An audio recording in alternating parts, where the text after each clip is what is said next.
બનાવ એવો હતો કે જે દદ્દર સાદારા રોડ છે એના ઉપર કોન્ટ્રાક્ટરો દ્વારા એક ખાડો ખોદી નાખવામાં આવ્યો હતો। એ ખાડો જે છે એ 12 ફૂટ ઊંડું અને 15 ફૂટ જેટલો લાંબો ખાડો ખોદી નાખવામાં હતો। કોઈ પણ સૂચન બોટ વગર, કોઈ પણ ત્યાં ઢગલો કર્યા વગર, કોઈ પણ લાલ પટ્ટી લગાવ્યા વગર, બેરિકેડ લગાવ્યા વગર ખાડો ખોદી નાખવામાં આવ્યો હતો। જે ખાડામાં સાંજના ભાગમાં એક ફેમિલી સાથે આવેલી 4 વ્હીલર તે ખાડામાં પડી ગઈ અને આ દુઃખદ અકસ્માતમાં સાદારા અને જૂના ગામના 3 લોકોના મૃત્યુ થઈ ગયા છે અને એકને ગંભીર ઈજા થઈ છે, જે હમણાં હોસ્પિટલમાં છે। આવી મોટી બેદરકારી થયા બાદ પણ અફસોસની વાત એ છે કે વહીવટતંત્ર ત્યાંના કોન્ટ્રાક્ટરોને બચાવી રહી છે અને વહીવટતંત્ર એક એફઆઈઆર ફાડી છે। એ એફઆઈઆર શર્મજનક છે। હકીકતમાં હું કહું છું, આ એફઆઈઆર કચ્છ વહીવટતંત્ર અને ખાવડા પોલીસ માટે શર્મજનક છે। કેમ કે તેમાં 105 કલમ હેઠળ એ લોકો ઉપર ગુનો દાખલ કરવામાં આવ્યો છે, જે એવી કલમ છે જેનાથી આસાનીથી જામીન મળી જાય। એટલે એનું મતલબ એ થયો કે ખુલ્લેઆમ પોલીસ આવી ગંભીર ગુનાના આરોપીઓને બચાવવાની કોશિશ કરી રહી છે। આ મારો આરોપ નથી, આ એફઆઈઆરમાં જે કલમ છે એની વાત કરું છું। હકીકતમાં આમાં કલમ મનુસ્વદની લાગે। મનુસ્વદની કલમ જ્યારે આપણે આઈપીસી જોઈએ છીએ તેમાં એમાં ઉલ્લેખ છે કે આ કલમ હેઠળ ત્યારે લાગે જ્યારે માણસ જાણી જોઈને એવો કામ કરે જેનાથી મૃત્યુ થઈ શકે। તો આટલો મોટો ખાડો કરવું એ જાણી જોઈને આવું કરવું કૃત્ય કરવા સમાન છે। તો 304ની મનુસ્વદની જે કલમ છે એ પોલીસે શું કામ નથી લગાવી? એટલા માટે કે પોલીસ મને લાગે છે ક્યાંક ને ક્યાંક એ લોકોને બચાવવાની કોશિશ કરી રહી છે। હવે કેવી રીતે બચાવી રહી છે એ હું કોઈ આક્ષેપ નથી કરતો, તમે લોકો સમજી શકો છો, પણ મારી સ્પષ્ટ માંગ છે ગામજનો વતી અને સમસ્ત મુસ્લિમ સમાજ વતી પણ કે જો આ લોકોને બચાવવામાં આવશે તો હજી 15 દિવસના અંદર આ ભુજ શહેરના અંદર અમે પૂરા કચ્છના લોકોને ઊભા રાખી દેશું।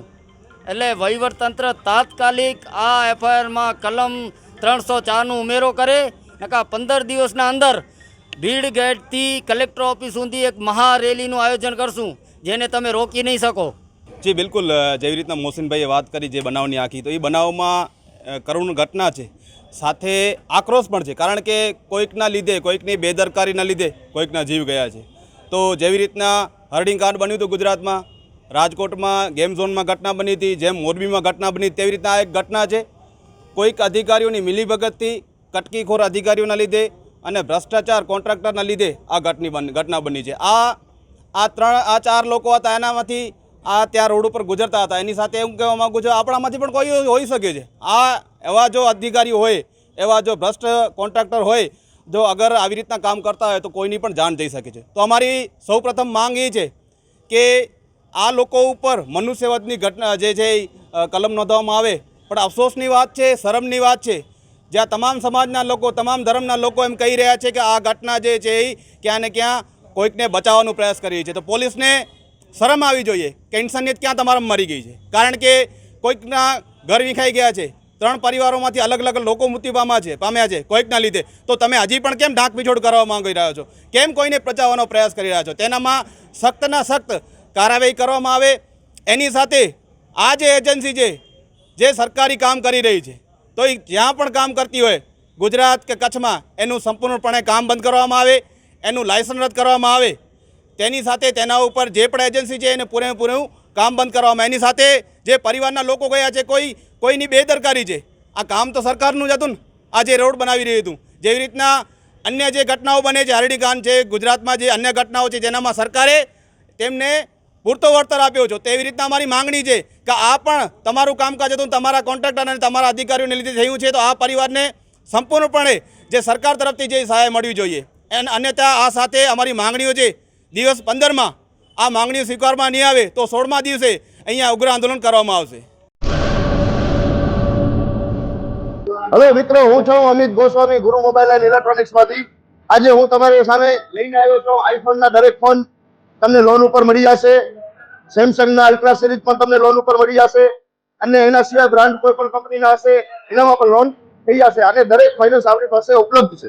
હું આનંદ ગોસ્વામી, ગુરુ મોબાઈલ એન્ડ ઇલેક્ટ્રોનિક્સ।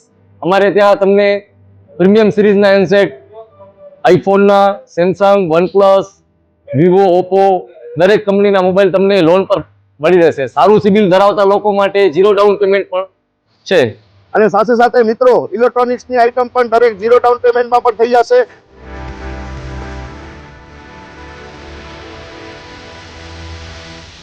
હા મિત્રો, આપણો લોકેશન છે, અગર તમે ગામડેથી આવો છો તો જુબેલી ગ્રાઉન્ડથી આવશો તો સંતોષીમાના મંદિર પાસે આપણી દુકાન છે ગુરુ મોબાઈલ એન્ડ ઇલેક્ટ્રોનિક્સ. અને જો આપણે ભુજથી આવો છો આપણી દુકાને તો વીડી હાઈસ્કૂલથી લોહાણા ભવનની સામે ગુરુ મોબાઈલ એન્ડ ઇલેક્ટ્રોનિક્સ. અને અન્ય 2 બ્રાન્ચ છે આપણી, એક જનતાગર નીચે છે અને એક લાલ ટેકરી છે.